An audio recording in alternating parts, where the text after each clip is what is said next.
प्रिय मित्रों, प्रभु यीशु मसीह के नाम से आपको नमस्कार। मैं pastor Pitambar Masih temple of Jesus AG church Janakipuram में एक बार फिर से आपका स्वागत करता हूं।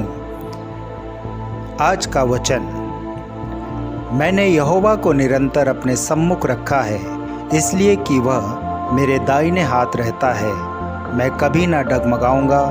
भजन संहिता अध्याय 16 पद 8। आज का विषय, संकट में मिलने वाला परमेश्वर।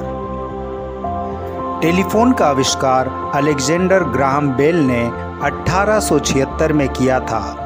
उनके सहयोगी वाटसन थे। दोनों ने कठिन परिश्रम और शोध किया और सफलता प्राप्त की। इस आविष्कार ने दुनिया में तहलका मचा दिया। कहते हैं, जिस दिन टेलीफोन की खोज हुई उस दिन ग्राहम बेल हमेशा की तरह प्रयोग कर रहे थे।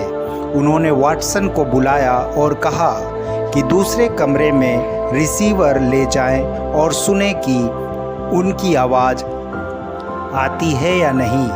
वाटसन दूसरे कमरे में रिसीवर लेकर गए। ग्राहम बेल ने अंग्रेजी में कहा, Watson come, I want to see you.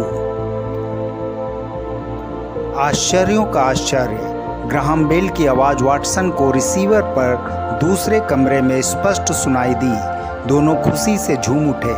Telephone का आविष्कार हो चुका था। आज जब हम फ़ोन उठाते हैं तो हमारा पहला शब्द होता है हेलो। याद रहे, टेलीफोन पर कहे जाने वाले पहले शब्द थे, Watson come, I want to see you. अब प्रयास किया जाने लगा कि यूरोप को भी फ़ोन लाइन से जोड़ा जाए। इसके लिए अटलांटिक महासागर में अमेरिका से यूरोप के बीच केबल बिछाई गई। उसके उद्घाटन में ग्राहम बेल और वाटसन को बुलाया गया।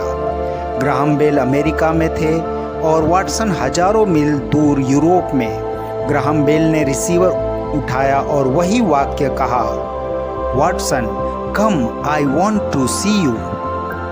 वाटसन का जवाब फोन पर आया, sir, this time I can not come because I am very far. मित्रों, दूरी के कारण वाटसन ने आने में असमर्थता दिखाई। मित्रों, परमेश्वर ऐसा नहीं है, दूरी के कारण हमारे पास ना आ सके। भजन संहिता अध्याय 46 उसका पद 1 में राजा दाऊद ने कहा, परमेश्वर हमारा शरण स्थान और बल है, संकट में अति सहज से मिलने वाला सहायक। जी हाँ प्रियो, कैसा अद्भुत परमेश्वर है जो हमारे पुकारते ही हमारी सहायता के लिए प्रस्तुत हो जाता है। उसकी स्तुति होती रहे। आमीन। परमेश्वर आप सभी को इन वचनों के द्वारा आशीष दे। जय मसीह की।